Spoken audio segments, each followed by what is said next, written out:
because for so long this province had been like being left out, and understandably, because this is known to be haven of the terrorists over the last 15 years. So we thought that if we want to make a dent, we have to put forward a focus on the issue of terrorism and of poverty in Basilan. Halo pembaca Dian Times, balik lagi dengan saya Santi Dewi yang akan jadi host kamu untuk di bincang bersama Dian Times. Hari ini saya sudah kedatangan tamu spesial jauh-jauh dari Filipina. Please welcome Pak Ariel Fernandez, or we call you Ayi. Ayi, yes. Okay, so Pak Ariel di sini adalah Secretary of the Presidential Advisor of Peace Process of the Philippines. Okay, and you also a Director of Basilan Project. Yeah, with the consequential program of the Eisenhower Fellows Association. Okay, Pak Ariel, could you tell us a bit what is actually Basilan Project? Yeah, the Basilan Project was really the consequential outcome project of the Eisenhower Fellowship, because for so long this province had been like being left out, and understandably, because this is known to be haven of the terrorists over the last 15 years. So we thought that if we want to make a dent, we have to put forward a focus on the issue of terrorism and of poverty in Basilan. So that came about, and together with 2013 fellow Mujib Hataman, 2006 fellow General Galvez at the time when he was still an active military officer, myself and the whole Eisenhower family decided to come up with a program like this. Okay. So to highlight, Basilan is actually located in the southern of the In the Philippines. southern part of the Philippines, yeah. Jadi kalau di peta nih pembaca Dian Times itu lokasinya ada di bagian selatan Filipina di Mindanao Island. Okay. Correct. So if you could tell us, because you already work for this project for how long? Oh, since 2013. 2013 until 2020, it's almost like 7 years, right? Yes, Okay. yes. So you already have in your mind what is actually the cause or the root of people driven to join the extremist group? Well, when we first deal with the problem, we thought that it was just all about ideological matter. But upon learning the reasons of these former extremists who came back to the folds of the law, we realized that it's not just a global phenomenon of an Islamic ideology for building a new caliphate, but really the major issues are still very local. Security issue, number one. Most of them joined the Abu Sayyaf not because they believe in the ideology, but because they believe that Abu Sayyaf can protect their family from other forces that want to harm them. So what we call this in our context rido. It's like a clan war. So if you have a bigger opponent, you need to find a bigger group to protect you. Unfortunately, only Abu Sayyaf can provide them that kind of protection. So no other extremist group beside Abu Sayyaf? In that area, yes. Only Abu Sayyaf. And then of course, driven by poverty, because when Abu Sayyaf was making a lot of money on kidnapping, their family is given 30,000 pesos a month.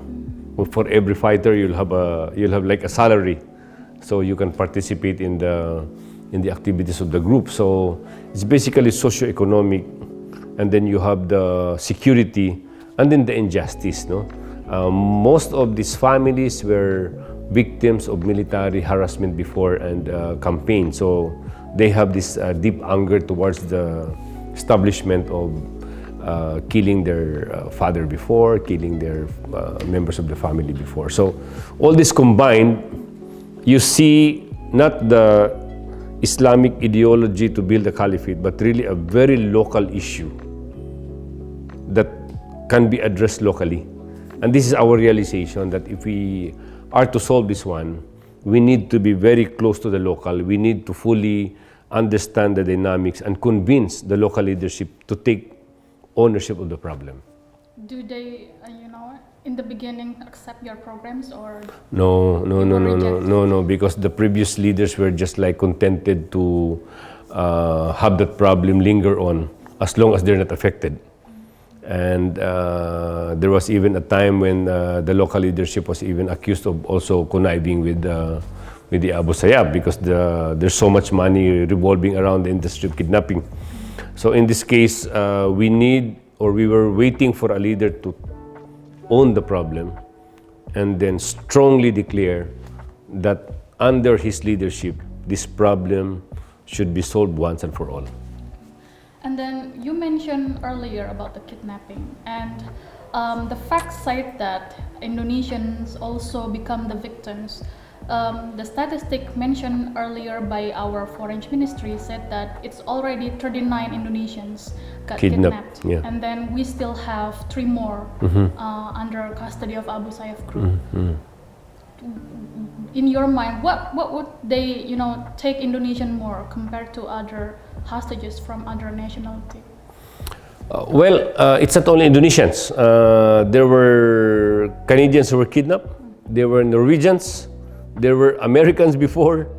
There were also Vietnamese, and also Indonesians and even Malaysians for that matter. But bulk of the kidnapped victims are also locals, teachers, nurses. And just to be very clear, the kidnappings is not anymore happening in Basilan. It's in the neighboring province of Sulu, where the local leadership is not yet very clear on how to handle the problem, how to totally solve the problem of Abu Sayyaf in Sulu. The Abu Sayyaf of Basilan is already on its last stage. So the statistic shows that right now we have 256 who returned to the folds of the law, who voluntarily surrendered. So the government is now only running after about 26 to 30 armed personnel of the former Abu Sayyaf, which is numbering to 400 at the time. But now, security situation have greatly improved. There are no more ambuscades, there are no more situations of IEDs exploding in the roadside. So things have significantly improved over the last 7 years, as in significantly improved. So they were kidnapping these hostages for the sole purpose of to seek money? Most probably, yes. That has been we call the cottage industry, because everybody's involved. Basilan before also kept some of the kidnapped victims, but now no more. Because every time they create something, the local leadership, the mayors, the governor, and the village chieftain will immediately report to the authorities. So it's immediately acted upon. That is a very different situation in the neighboring province of Sulu. The mayors doesn't work to solve the problem. The village is so afraid to take a stand against the Abu Sayyaf, so they'd rather coexist as long as they are alive and they are like. And one other interesting fact is that I know that some of the extremist member group went to Middle East or Syria before, or Afghanistan before, just like our citizens as well. Yes. In fact, our government said before that we were planning to bring back 600 of them. Fighters and their families, yeah, to Indonesia.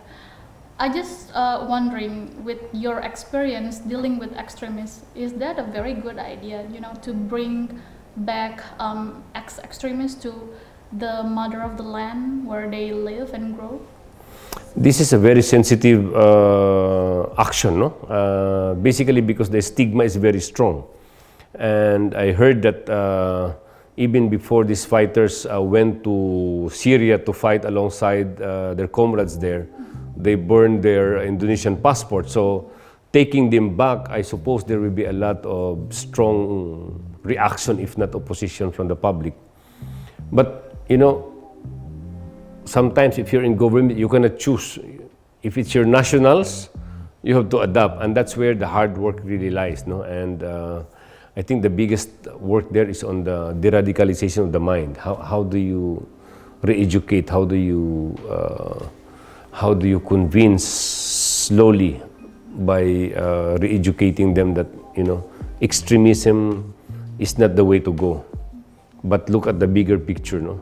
Look at the community, look at your family, And with Indonesia's economy booming, very stable, they can actually enjoy what is to be a productive Muslim, a productive citizen, no? So based on your experience with Basilan project, whom we supposed to involve in this process of deradicalization, to bring back those extremists back in their old ways before? There will be two levels. One, at the national level, the policy should be very clear. What is the policy? Then it should be the foreign ministry, the armed forces, the police, maybe the religious leaders should be involved, no? And other stakeholders. Once the policy is defined, then you have to find a local leadership, a governor or a mayor that will adopt the program. Because the hard work is at the local level. When you mobilize the social worker, you mobilize the imam or the ulama, you mobilize other psychologists to constantly talk, to constantly engage these returning fighters. And hopefully in the process, you convince them to change ways, to change their perspective. Because I think what is very difficult to change is really the perspective. If you're like immersed and even fully convinced of an idea. And how we try to convince our society around them that we actually bring them back to our country for the good greater, for the sake of making someone else's go to a better way than before. Like based on your experience, because you said that earlier you got rejected too by the people in Basilan. So Yeah, they're so many were angry. Why are we taking care of the perpetrators of the crime? correct. When in fact we should take care of the victims before. So, Yeah, true. so in this case, it's one big difficult work to do for government. But I think if I am to handle it, I'll handle it very silently. It's a low profile. You just have to tone down the coverage and make sure that the program will be sustained in the next 3 to 5 years, so you can carefully follow up, you can carefully monitor, you can carefully evaluate person per family, per group, if their radical thinking have changed for the better, if their perspective about their country is now stronger, if their sense of family to be situated in their community is very, very much shown in how they act in that rehabilitation program. Okay. One last question from me, Pak Ayi. Do you interested if, because you were already had this experience with Basilan project, to involve in the radicalization process in Indonesia? In our project, the Basilan project, there's a component that we will do exchange program with Indonesia and Malaysia. So that is of our interest, and just like any other development worker and a peace worker, where can be of help, we'll be willing and happy to be part of it. So the way we do it is that we connect with NGOs, we connect with governments. Right now, as part of the team of Secretary Galvez at the Peace Process Office, we can reach out to some counterparts in the Indonesian government to exchange notes and hopefully help each other along the process. Okay, hopefully that we can resolve this problem for our sake of peaceful and more peaceful world. Yeah, not just for Indonesia but for the whole Southeast Asia, no? True. Yeah. Okay. Sekian ngobrol-ngobrol saya dengan Pak Ariel Fernandez. Nanti videonya bisa kalian cek di akun YouTube IDN Times. Kalau kalian punya pendapat atau komen, silahkan tinggalkan di kolom komentar. Saya Santi and Pak Ariel, sign out. Have a nice day.